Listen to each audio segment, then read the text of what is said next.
ma olen väga tänulik, et te tulite mind kuulama, et meil oli algselt siuke plaan üldse, et väikses ringis teha, aga nüüd on saanud sellest, et räägime natuke rohkematele inimestele. Ma kasutan, kuna ma tahan olla täpne, siis ma kasutan ka paberite abi siin, et ma olen ette valmistanud seda. Et korraldusega ühele poole saada, siis kavas on, et siis ma tund aega umbes räägin.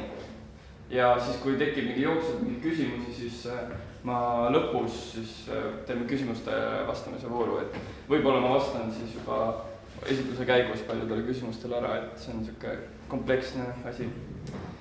Ja võib-olla alustame sellest, et tõstke siis võib-olla käsi, kes tunnevad, et midagi on fundamentaalselt nihu meie organisatsioonidega, mis praegu domineerivad. Kõik jah, okei, siis me oleme ühel lainel selle koha.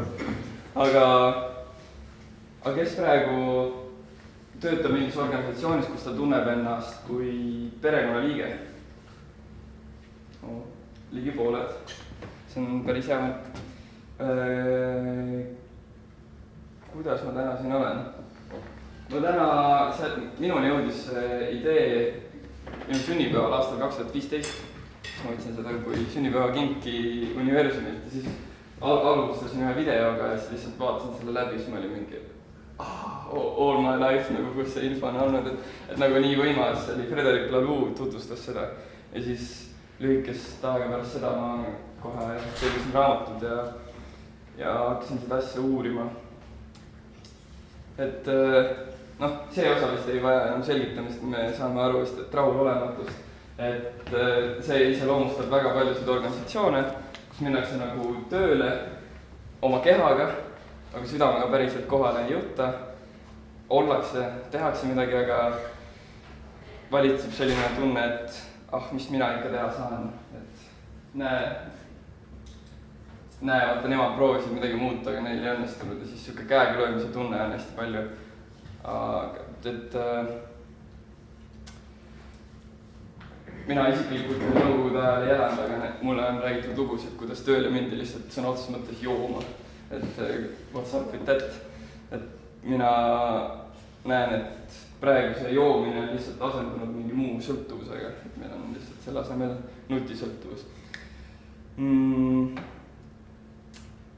Aga jah, me jääme siis probleemile, et see oligi kogu probleemi olemas. Nüüd me hakkame kohe siis. Kõik suuremad arengud inimkonnas on toimunud teatava hüppega. Seda võib rääkida teile praktiliselt iga ajaloolane, kuidas korraga on muutunud väga palju erinevaid nagu võtmetegurid. Nad on muutunud fundamentaalselt ja puudutanud praktiliselt kõiki eluvaldkondi. Esimene asi, siis selle aluseks on võetud Ülo Vooglaiu siis efektiivse muutuse meetod ja siis tema rääkis, et on 5 asja vaja, mis vajavad muutmist. Koosseis, tema ütleb, et nässuajad on küll toredad, aga olgu kusagil mujal. Aga see mõte seal taga on see, et lihtsalt harjumused ei lase mingitel inimestel enam nagu uut moodi teha, et on nagu vaja ka nagu mõnes mõttes inimesi vahetada selleks, et uut moodi teha asju. Eesmärgid vastus küsimusele miks. Et miks eksistentsiaalne küsimus, mida inimesed enamjaolt ei taha üldse küsida. Printsiibid, mis on põhimõtted või väärtused. Näiteks, et praegu, et inimene on ainuke nagu elusolend, on muutumas võib-olla, et kogu elu on püha. Et meil on kõik, kogu maa on elus ja sellised kriteeriumid. Hindamisalused põhimõtteliselt, mida ühiskond väärtustab, kes on selline ideaal või et kas ideaalmudel on see, kellel on palju raha ja suur maja või on ideaal see, kes elab tagasihoidlikku elu ja selline igapäevakangelane. Ja struktuur siis, mis on siis see, millest ma täna rohkem räägin, see on siis inimeste paiknemine süsteemis, et kuidas nad siis põhimõtteliselt organiseerivad ennast. Ja seda on hästi lihtne mõista tünnimudeliga, et need 5 kriteeriumid on justkui lauad selles tünnis tünnil ja kui mõnda lauda ei muudeta või jätaks või on praguline või nagu vähe tegeletud, siis tünn vett ei pea, ehk siis korraga tuleb muuta kõiki nagu elemente. Aga räägime siis hetkel ajaloost, et milliseid organisatsioonitüüpe meil eksisteerib ja kuidas nad ajalooliselt on tekkinud. Et esimene tüüp organisatsiooni tekkis siis, kui indiviidid kogunesid gruppi. Seda organisatsiooni võib nimetada kui hundikari. Tavaliselt oli seal bossiks kõige julmem ja kõige tugevam.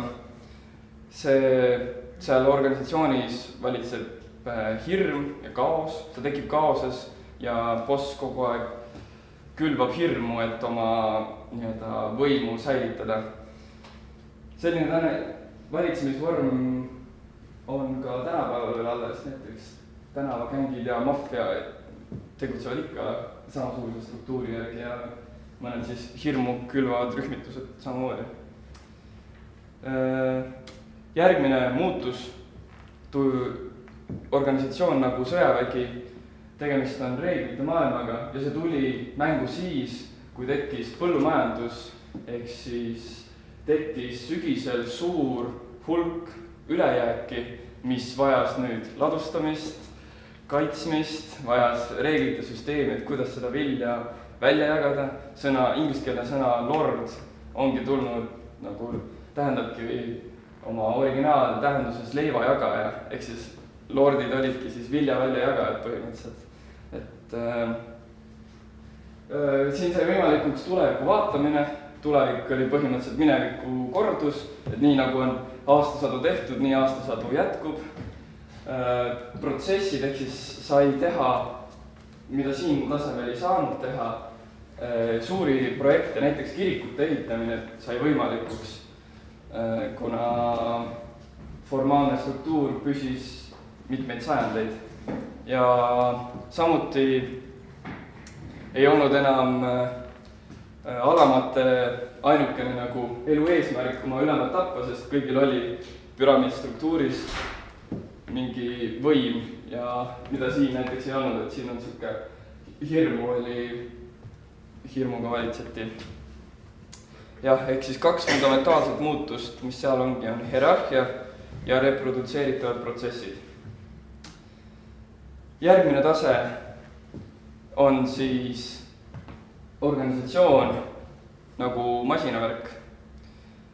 Selle hüppe tekitas teaduslik mõtlemine ja tööstusrevolutsioon, ehk siis me saime veel rohkem toota ja veel rohkem küllust luua.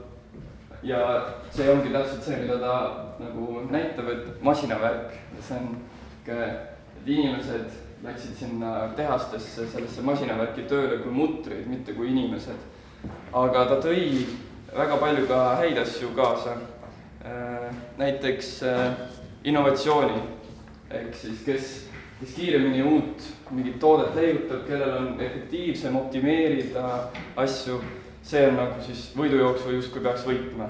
Raamatupidamine, ehk siis finantsmaailm üldse tekkis alles nüüd.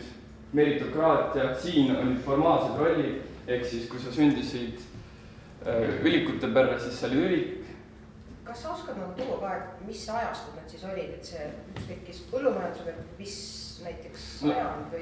18. sajand siis on masinavärk, põllumajandus, see on viimased 10 000 aastat. Okay. Ja see on enne seda siis, aga mina ei ole elanud 10 000 aastat tagasi, ma ei saa neid numbreid väga täpselt öelda, aga see on siis enam-vähem see ajajärk.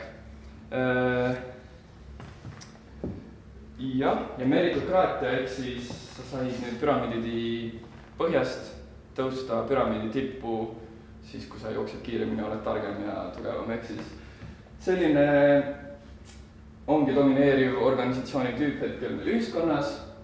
Seal on enamus suuri rahvusvahelisi ettevõtteid ja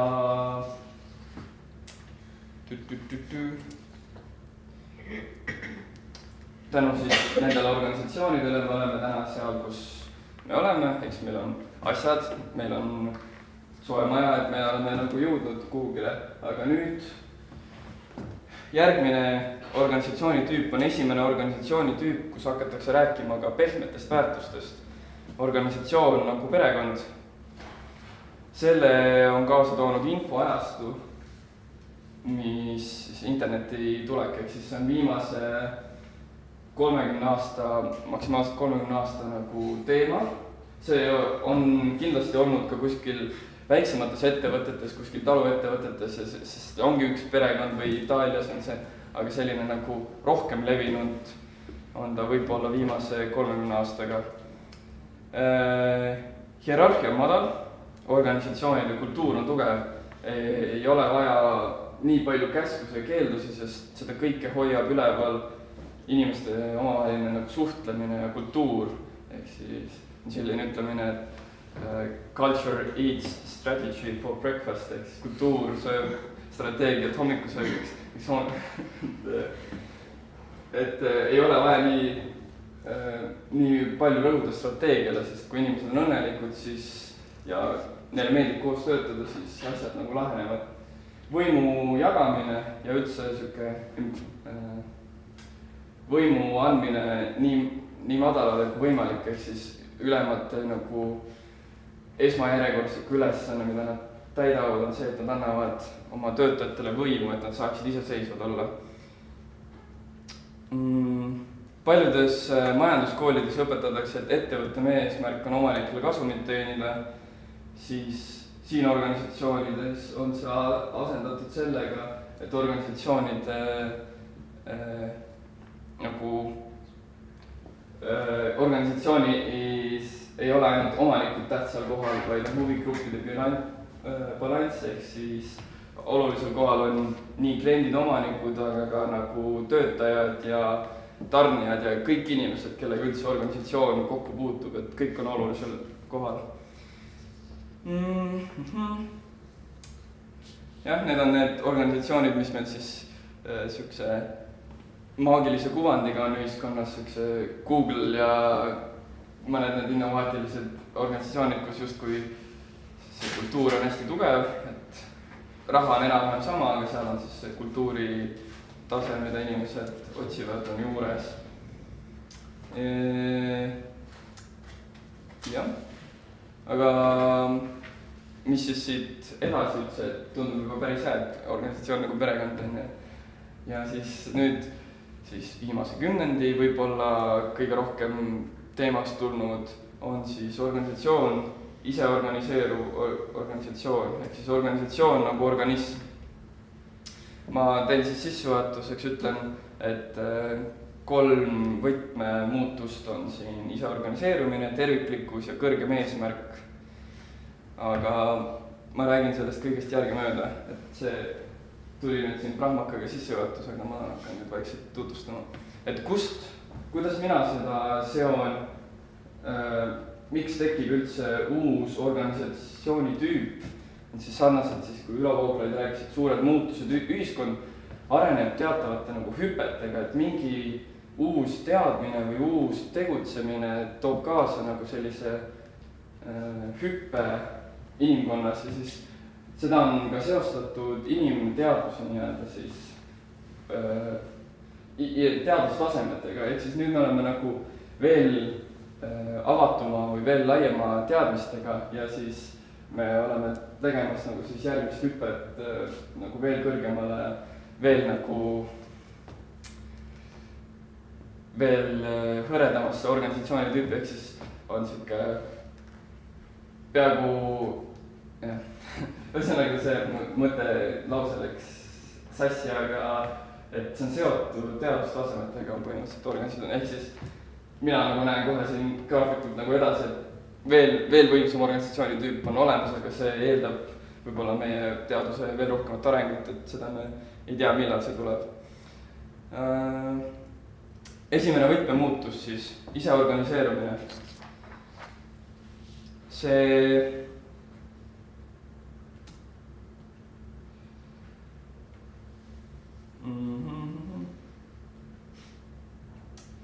kui me räägime traditsioonilisest hierarhiast organisatsioonis, siis me kujutame ette, et see on midagi sellist, et on boss, kellele allub 2 osakonna juhatajat ja siis neil on omakorda mingid alamjuhatajad, ehk siis selline range püramiidstruktuur, et justkui siis läbimõeldud otsused tulevad tipust, kukuvad siin niimoodi alla ja siis vajalik info liigub siia üles, tema on kõige targem ja siis vastavalt koosolekutel mõtlevad lahendusi välja ja siis info liigub püramiidist ülevalt alla. Aga reaalsus on midagi selle lähedast, et kuna otsused on küllaltki aeglased, siis tuleb mängu ka poliitika, organisatsiooni sisene poliitika, ehk siis kuidas struktuuri väliselt oma otsuseid ja eesmärke nagu kiiremini täita. Ja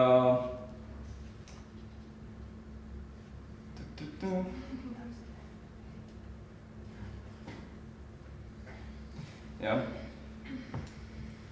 selline püramiidstruktuur toimib hästi keskkondades, mis on vähe komplekssed, aga meie maailm muutub aina komplekssemaks, aina rohkem on infot, ehk siis selline struktuur ei jõua enam sellega kaasas käia, et infot on liiga palju.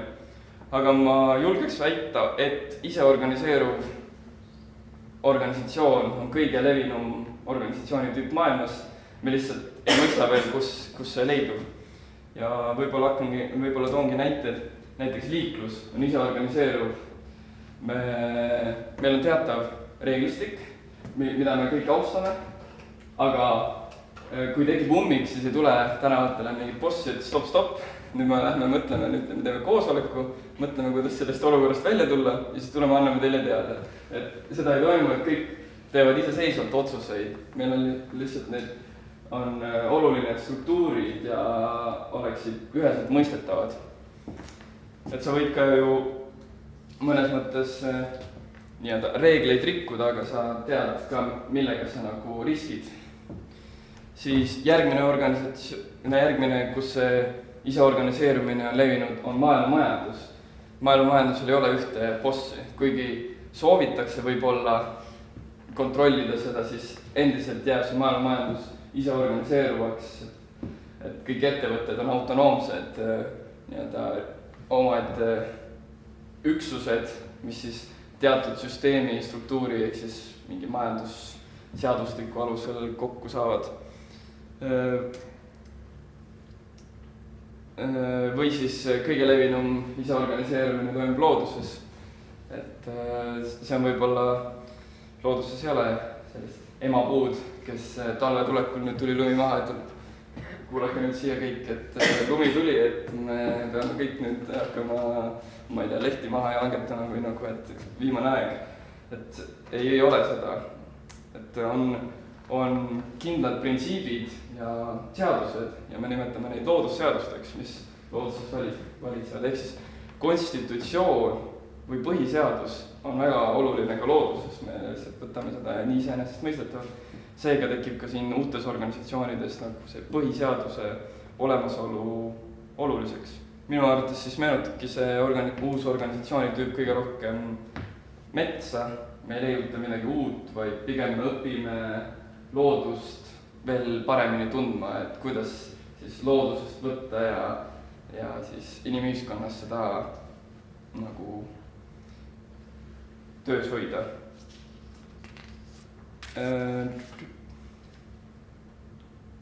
Aga kui ei ole bossi, siis kes siis otsuseid teeb?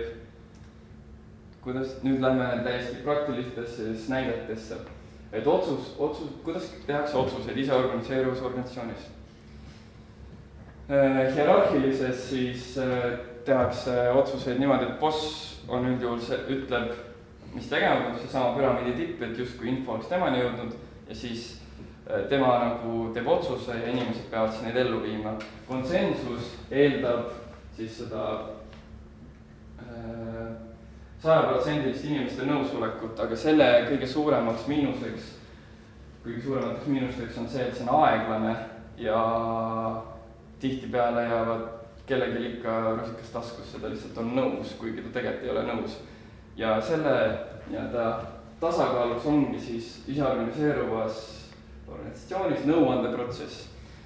Kuidas näeb nõuande, sellel on 2 eeldust nõuandeprotsessile. Esiteks peab olema kogu ettevõtte või organisatsiooni siseinfo avalik, sest kuidas teeb ettevõtte mingi liige üldse head otsust, kui ta on ainult 20% infost, et ta peab omama 100% infot, et teha siis organisatsioonile kui tervikule parimat otsust. Ja teiseks peavad olema ettevõtte siis inimesed võimelised ise ennast juhtima, ehk see ettevõtja mõtlemisega. Aga mul on siin hästi kirja pandud, et anname rolli täitjale näiteks nime, näiteks Juhan. Juhan täidab organisatsioonis siis sotsiaalmeedia rolli ja ta avastab, et ettevõtte veebileht võiks siis midagi endale juurde saada. Ja selleks ta siis kõigepealt küsib ekspertiisi vastavalt inimeselt, ehk siis tal on, peab nõu veebiarendajaga, veebilehe haldajaga, räägib oma ideest ning saab veebilehe haldajalt nõu vastu. Edasi küsib Juhan ka nõu inimestelt, keda siis see otsus otseselt mõjutab.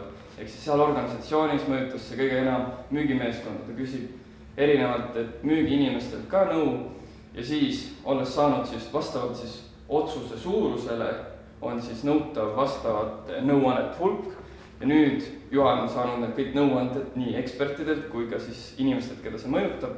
Istub laua taha ja proovib neid nõuandeid arvesse võttes teha parima võimaliku otsuse.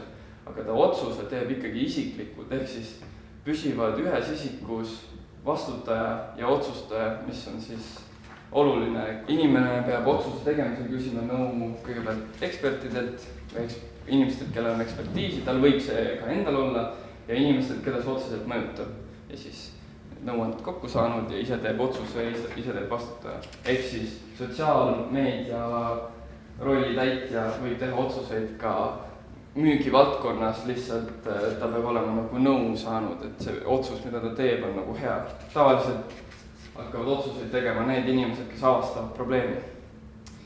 Miks see toimib või miks see efektiivselt toimib, kui bossilt siis nii-öelda alla antud käsud, on see, et tuleb mängu kollektiivne intelligentsus ja sünergia, ehk siis kogemuslik tarkus, mis on organisatsiooni paljude inimeste peale alati suurem kui üks inimene, kes võib olla ülitark. Aga samas säilib see, et üks inimene ikkagi otsustab ja vastutab, ehk siis on ka vastutav, et konsensuses puudub vastutus, et inimesed on kollektiivne vastutamatus.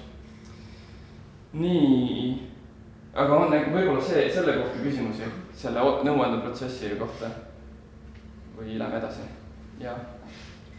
Ma lihtsalt hakkasin mõtlema, et kui ongi sa ütlesid, et see, kes nagu otsustab ja vastutab, et see on tavaliselt inimene, kes avastab probleemi. Nüüd selleks, et ta nagu hakkaks üldse liigutama, selleks on vaja ikkagi selle probleemi avastaja poolset initsiatiivi ja seda motivatsiooni, et kuidas me saame kindlad olla, et tal see olemas on?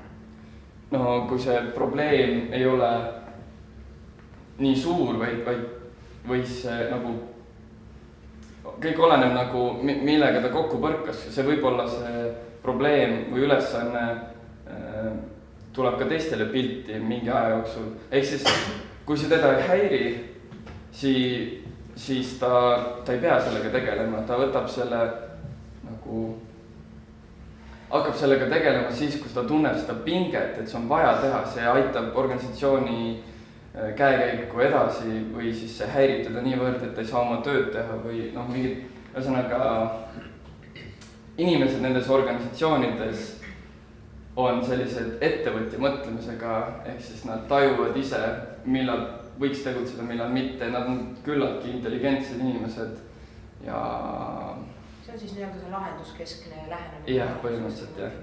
Kuna organisatsioon, nad tunnevad, et nad on organisatsiooni nagu osa, nad tavalises ettevõttes tekibki see, miks ei ole seda omaniku mõtlemist, on see, et on kuskil mingid aktsionärid, kellele peab raha teenima, mina ei taha neile teenida, siis siin paljud organisatsioonid on ka nagu liikmete omatud, ehk siis kohe järgmine näide, Morningstar näiteks, kuidas on seal, ehk siis järgmine teema, et kuidas siis rahalise kompensatsiooniga on, et kuidas siis inimestele palka maksta, et ilma rahata veel ei saa ja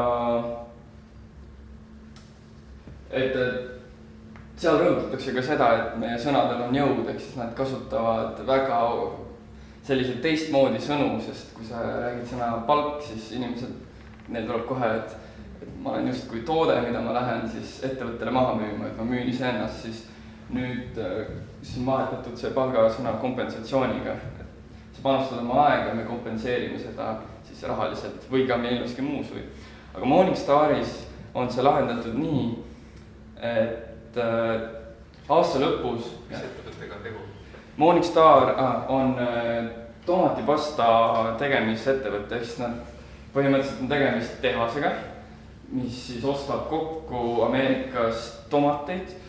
Kui ma ei eksi, siis ligi 50% maailma üldse tomatipastadest toodetest üle maailma on sealt ettevõttest nagu pärit, ehk siis ta on põhimõtteliselt, me kõik oleme siin söönud Morningstari tooteid, me lihtsalt võib-olla ei teadvusta seda.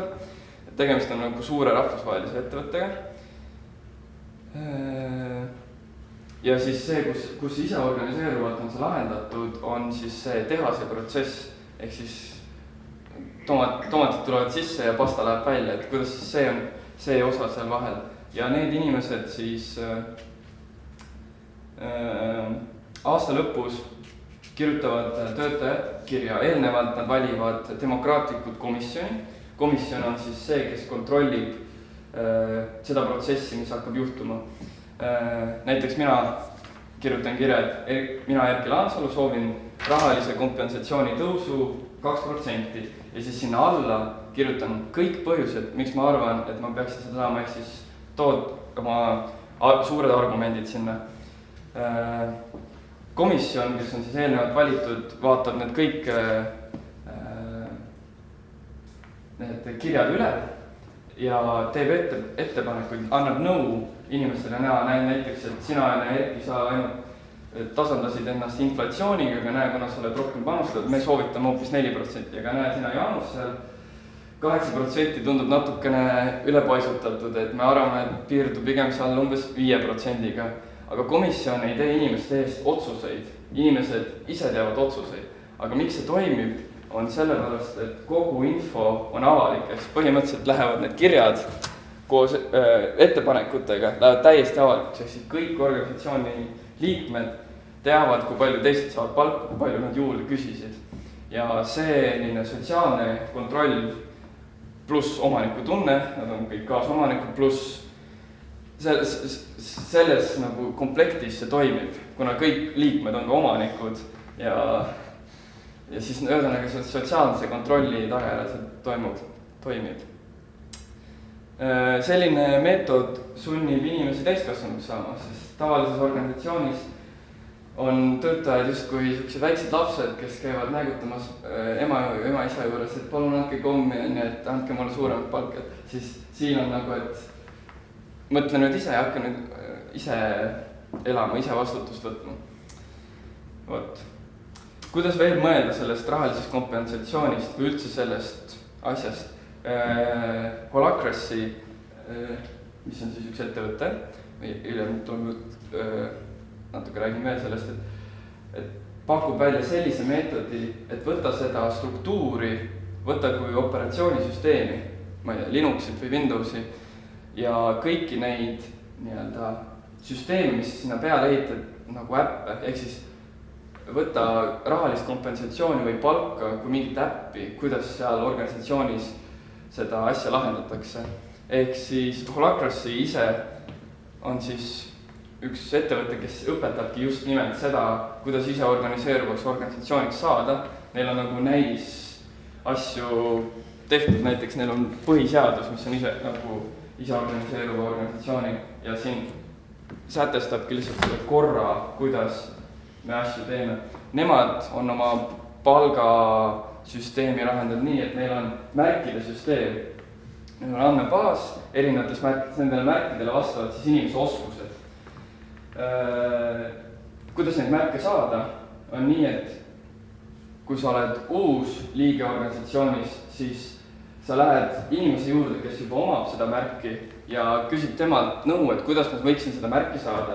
Siis see inimene, kellel on see oskus, näiteks teeb sul soovitusid, näe, mine võtta sealt loeng, mine õppi seal, võib-olla need asjad ja siis lisaks võib-olla välistele eksamitele tuleb ta ja ta teeb kontrolleksamiga inimese juures, kes siis organisatsioonis omab seda märki. Ehk siis see on viis, kuidas inimesed hakkavad pingutama, et ennast arendada, et kompensatsiooni suurendada. Ja kuidas see nende märkide süsteemi märkide väärtus määratakse on ühisel siis juhtimiskoosolekul, kui on näiteks täiesti totaalselt uus märkide, et kellelgi on mingid oskused, mida ei ole, siis teeb see inimene, kes soovib seda uutele märkidele vastavat rahalist summat saada, siis ta teeb nagu ettepaneku, et näe, vaata, siin on sellised märgisüsteemid, et see on küllalt sarnane sellega, et näe, vaata, mul on need oskused juures, ma teen ettepaneku, et see võiks saada 1500 eurot kompensatsiooni kuus ja siis nad seal demokraatlikult seda otsustavad. See on nagu siis teine viis, kuidas raha maksmist lahendada.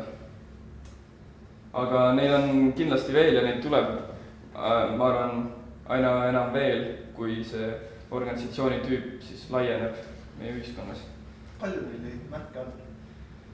Palju neil, nagu neid erinevaid märkide kogumeid. No sul on, ma arvan, et need on ikka sadades, kui mitte tuhandetes, sest sul on ju see, et ühe märgi ära ongi juba uus märgirida, et no ma arvan, mingi sadades on, aga ma ise ju ei tööta seal, ma ei ole seda näinud. Nii, teine võtmemuutus on siis terviklikkus. Me eeldame, et inimene tuleb organisatsiooni tööle teataval viisil, et näiteks kandes oma siis professionaalset maski, see on justkui on see normaalne, me tuleme tööle kõrge egoga ja kakleme omavahel, et kes siis rohkem kommi saab ja sügavamat mina ei aktsepteerita. Et kujutage ette näiteks sellist juhtumit, et reklaamiagentuuri esimees tuleb esmaspäeva hommikul tööle ja ütleb, et ei kutid, et mul on teile üks hästi tähtis jutt, et nimelt ma olen mõelnud siin, et mida me üldse siin nagu, millega me üldse tegeleme. Et ma mõtlen, et me loome nõudlust asjadele, mida inimestel ei ole vaja, mis on toodetud odavtööjõul Hiinas, reostades Hiina loodust ja ookeane, transporditakse siia, kasutatakse ühe korra, visatakse ära, reostame veel planeeti, millega me üldse nagu tegeleme. Et inimesed, kes seda omada ei saa, need on veel pealekauba veel õnnetud, et kas meie tegevust on üldse nagu vaja. Et ma kujutaks ette, et reklaamiagentuuris, kui tuleb selline mees oma juttu rääkima, siis tal väga pikka karjääri just ei ole, aga see on ju see tegelik, mis meie sügavam mina räägib nendest asjadest ja see ei ole aktsepteeritud hetkel organisatsioonides. Seega sügavam mina, see jääb kõrvale. Aga ega ka naiselik pool, mis need pehmed väärtused, mingid suhted ja värk, et see on ka ju üpris nõme, et selle paneme ka kõrvale. Nüüd läheme siis ego poolele, et isegi naiselik pool pole oodatud. Nüüd lähme veel edasi, et emotsionaalne, mingi intuitiivne, sa mingi lihtsalt tunde pealt teed otsuseid või sa mõtled nagu asjadele spirituaalselt, et see ei ole meile, et meie organisatsioonis käivad kõik otsused ratsionaalselt.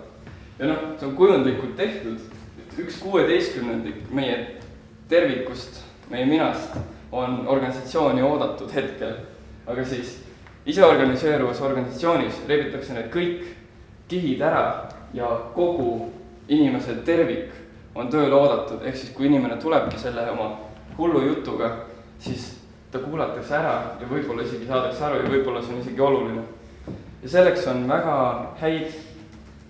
häid protsesse, kuidas siis seda, kui see on juba nüüd siis varju läinud, see mina, et ma olen selle maski ette pannud, et siis kuidas taas avada seda või kuidas hoida seda terve mina pildis.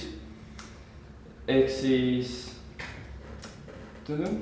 vahepeal on siin Leonardo da Vinci quote, et õpi nägema ja siis sa mõistad, et kõik on ühenduses. Tema uuris ka seda sügavamat poolt asjades.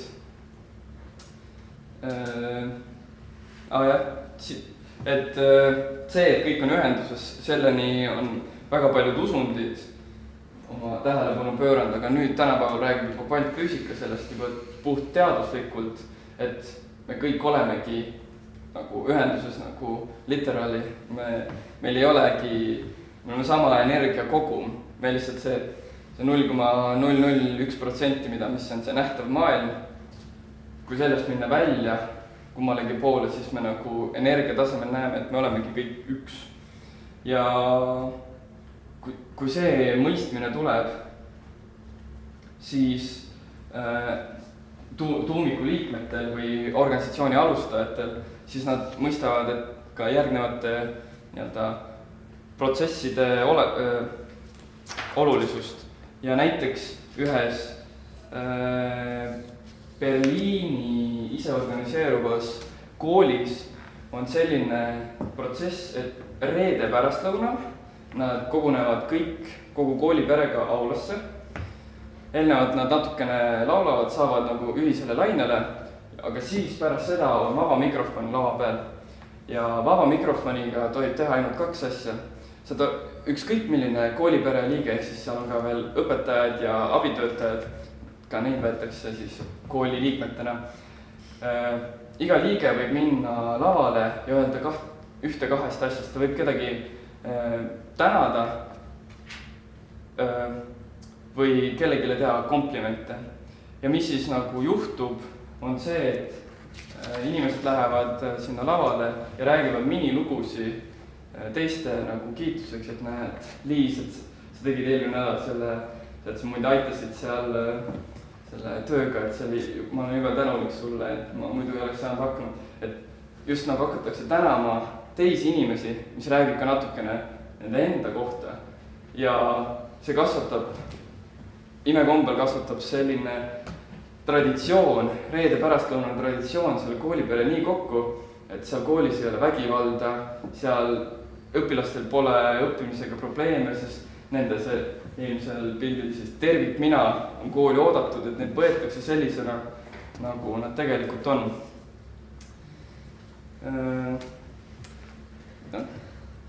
Teine, mis meetod, kuidas siis tervik mina saada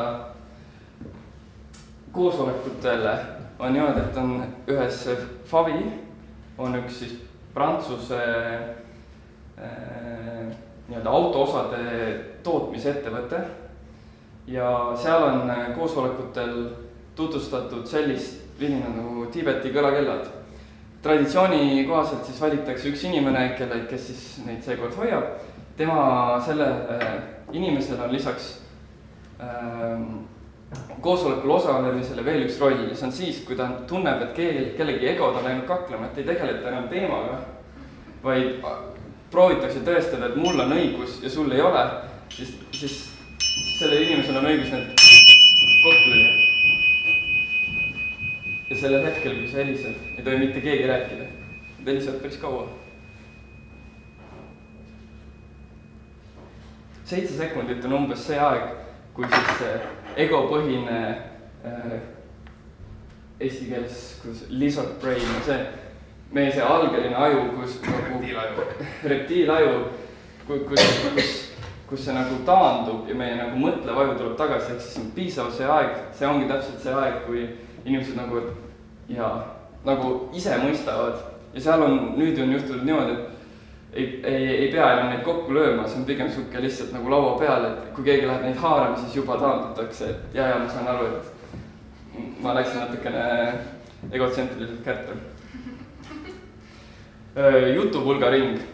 See on vanadelt ma ei vanadest, praegu ilmselt on seal ka, põlistelt Ameerika hõimudelt siis pärit metoodika, et õhtul saadakse siis lõkke ääres kokku, südatakse lõkke ja pannakse ringi käima siis mingi pulk, mul ei ole siin mingit, no selleks võib ükskõik milline asi olla, aga hea on, kui on selline puidust pulk.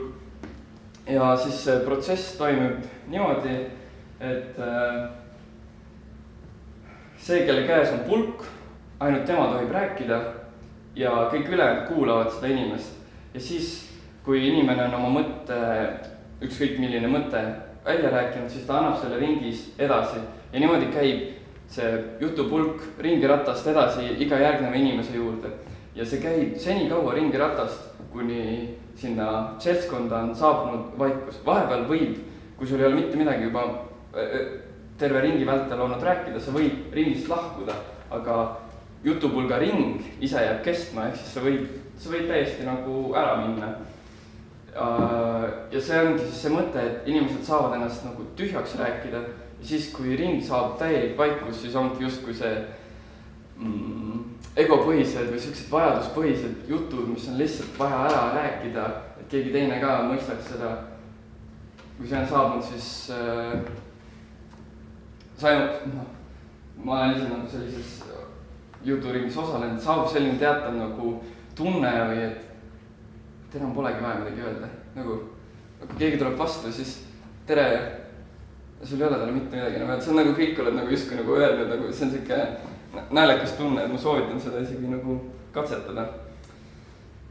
Ja, et siis selle protsessi tagajärjel laheneb küllalt palju vaimseid ja emotsionaalseid probleeme, mis siis tagavad selle, et järgnevad probleemid jäävad olemata, ehk siis egode kaklused igal pool tegeletakse asjaga. Vahemärksõna olgu siis öeldud, et see oli 18. sajand, oli seal 7 hõimu Ameerikas siis organiseerisid ennast ise organiseeruval põhimõtetel olid nagu ühiskond oli korraldatud, nii et indiaanlased teavad midagi, mida me veel ei tea. Nii, kõrgem eesmärk. Kui enamik masinlikke ettevõtteid teenivad raha ja kasumit, pangem tähele, et teenivad raha, et meie justkui ei teeni ise ennast, me teenime raha. See on juba selline sõnade mäng, et sõnadel on mõju. Et kõrgemaks eesmärgiks on justkui seatud, et me teenime raha. Siis Bürdsorgi juht. Bürdsorg on siis ettevõtte Hollandis, mis tegeleb kodupõetamisteenusega. Ta on 5 aastaga kasvanud 0%, 80% turu osas, ainult üksi sellega, et ta tegi ise organiseeruva organisatsiooni. Selle Bürdsorgi juht kirjutas oma tegutsemisest, oma konkurentsieelisest, kirjutas detailse raamatu, kõik asjad, mis ta nagu teadis, pani lihtsalt raamatusse kirja, jagas kõikidele konkurentidele tasuta kätte, sest tema organisatsiooni eesmärk oli, või tema kõrgem eesmärk oli suurem kui nende organisatsioon, suurem kui nende kasum. Neil oli oluline, et see asi saaks tehtud, et ühiskond, ehk siis kodune põetamisteenus, et inimesed oleksid terved ja elaksid täisväärtuslikku elu. Ja sellest lähtuvalt siis ei ole järgnevate otsuste tegemine üldse nagu keeruline. Taanis oli see? Taanis, võib-olla Taanis on. Või mis te ütlesite? Hollandis, kuskil madal maadel. Hollandis, jah.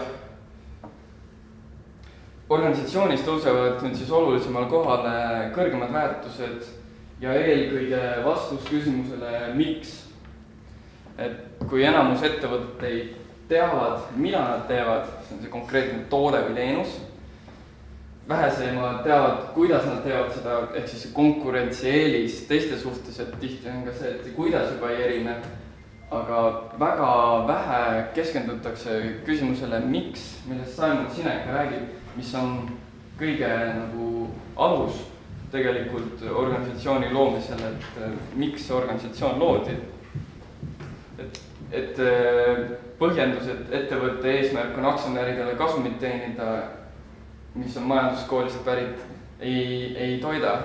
Et see oleks siis, kui autometafooriga rääkida, siis kõrvutame ettevõtte korraks. Jah.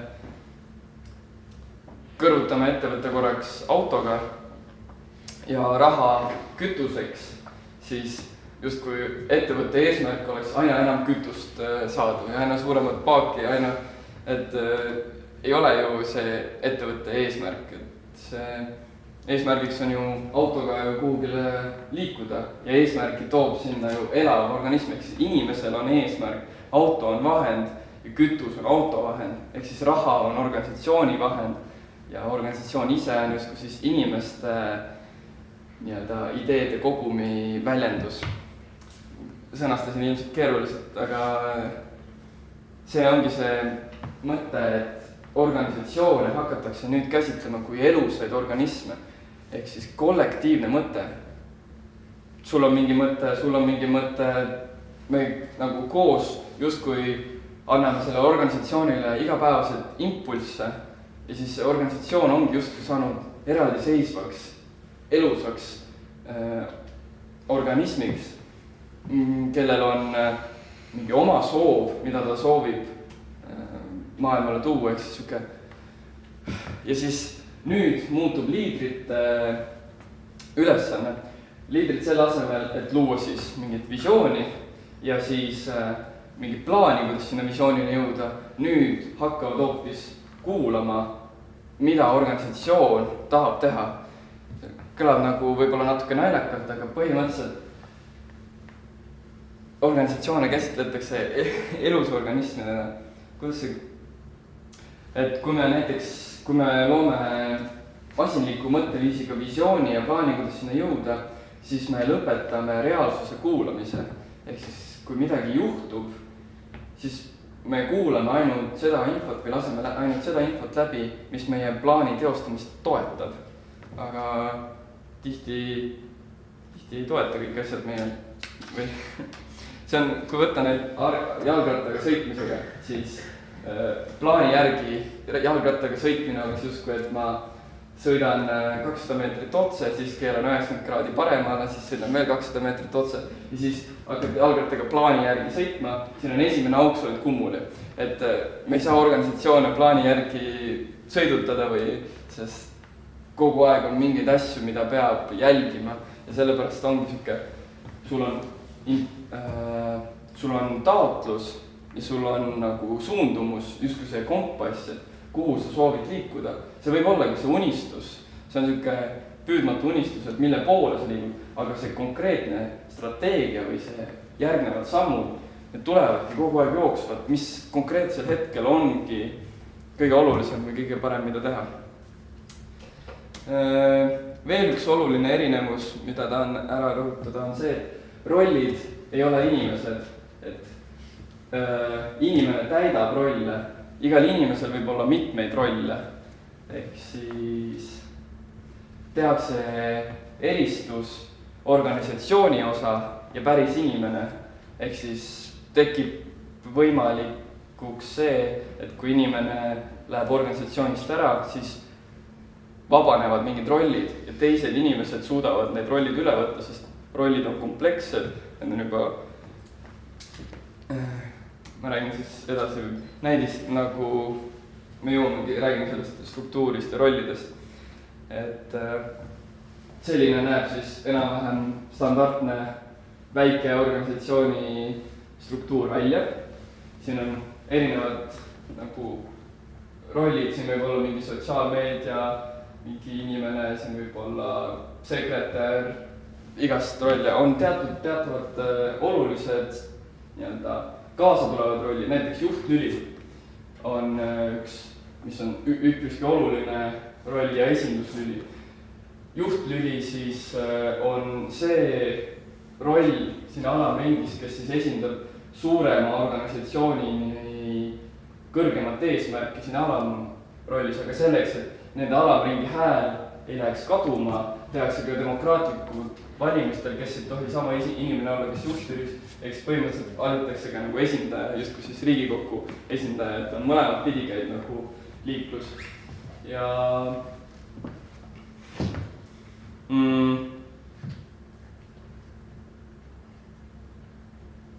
ringid on autonoomsed, nad võivad täiesti iseseisvalt teha otsuseid, siis neil on olemas vastavad struktuurid ja mehhanismid, kui nad nagu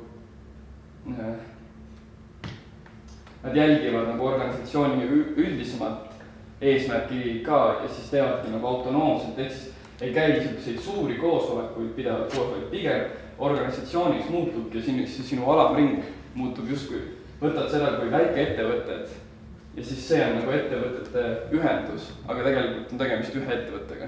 Et see on niisugune, võib-olla selle mõistmiseks peab, seda on raske neile kiirelt edasi anda, aga et see peabki nagu natukene raamatuid lugema, et no praktiseerida. Praktiseerimine on ilmselt kõige olulisem, et ma olen seda vähe praktiseerinud. Selline näeb välja näidis siis roll, ehk siis igal rollil on kõrgem eesmärk, purpose. See on siis see kompass, mille alusel justkui siis rolli täitja, ehk siis roll ja inimene on eraldi, lihtsalt konkreetsel hetkel on see inimene, kes täidab seda rolli, teeb siis nagu otsuseid. Alla on toodud ka ülesanded, mis on siis nagu kindlad ülesanded, mida see roll kindlalt peab tegema ja lisaks võib veel olla rolli juures ka varad, ehk siis need on organisatsiooni vara, mida roll kasutab hea peremehelikult justkui enda oma. Ehk siis võtame näiteks riigisüsteemi, siis sul on oma nagu vara, auto ja aga kes peame selle näitega lähe edasi, aga põhimõtteliselt, et sa pead küsima luba. Riigisüsteemis ei ole oma. Et sa pead küsima luba vara omanikult, kui sa soovid selle varaga midagi teha, ehk siis veebiarendaja vara võib olla näiteks veebileht. Et siis, kui keegi tahab teha veebilehel muudatusi, siis ta peab lisaks nõuandeprotsessile ekspertidelt nõu küsima, keda mõjutab, ka küsima ka veel omanikult nõu või nagu nõusolekut. Aga omanik võib kirjutada nagu mingid reeglistikku, mille alusel võib tema vara kasutada, ehk siis kui sa kirjutad blogisse, siis sul on automaatselt check antud, et ei pea nagu olema nagu loovad, et siin saab igast mõtteid lahendada. Viimane siis slaid ja viimane, et kuidas siis see töö seal organisatsioonis välja näeb. Tulevad mingid asjatoimetused sisse, mingid, ükskõik milline nagu orbiidile lendab mingi asi, ühesõnaga, seal on väga erinevaid kliendid, uued kontaktid, mingid ideed, tekib lihtsalt mingi tunne või mõte, siis kui see on selgelt rolliga defineeritud, ehk siis keegi saab seda, see ongi tema ülesanne, mis me eelmisel vaatasime, kui see on konkreetne see ülesanne, siis ta saab selle kohe juba ära teha. Kui see ei ole kellegi konkreetne ülesanne, aga mingi rolli eesmärkide seas justkui oleks nagu see, selle võiks ära teha, siis käib selline see rolli täitja nagu ettevõtja mõtlemisega, mõtleb välja lahenduse ja juba teostab selle, kui see on tema rolliga seotud. Kui see on juba suurem projekt, ehk siis on vaja rohkem inimesi, rohkem rolle sinna, et see on küll rollidega täidetud, aga neid rolle on rohkem kui üks või nagu inimesi on justkui siis nende rollide täitmises rohkem kui üks, siis tehakse taktikaline koosolek, kus sünkroonitakse siis, et kuidas, räägin hästi tehnilist juttu, mis ma tunnen ka seda, aga põhimõtteliselt sünkroonitakse, et kuidas see asi lahendada kollektiivselt. Ehk siis näiteks veebilehel on vaja fundamentaalne uuendus teha, siis on kõik inimesed, rollid on ju olemas, aga me peame mitmeid rolle saama kokku, et seda teha. Ja see on siis see töö tegemise faas ja hästi olulisel kohal on juhtimiskoosolek, mis on siis igakuine koosolek, kus organisatsiooni struktuuri uuendatakse, ehk siis rolle täiendatakse, rolle kaotatakse ära, luuakse uusi ülesandeid, täiesti uusi rolle, täiesti uusi ringe, ehk siis see on see valitsemisprotsess või juhtimiskoosolek, see on nagu igakuised demokraatlikud valimised ja struktuuri uuendamised, ehk siis lisaks tootearendusele on oluline ka see, kuidas me organisatsioonis toimime ja see on igakuine protsess. Ja siis tehakse vastavaid muud, ehk siis kui mingi asi nõudis uue rolli tekkimist, siis see jõuab siia juhtimiskoosolekule. vot, aga mina tänan teid ja loodan, et sain antud seda edasi nii parima viisi, kui ma seda oskan.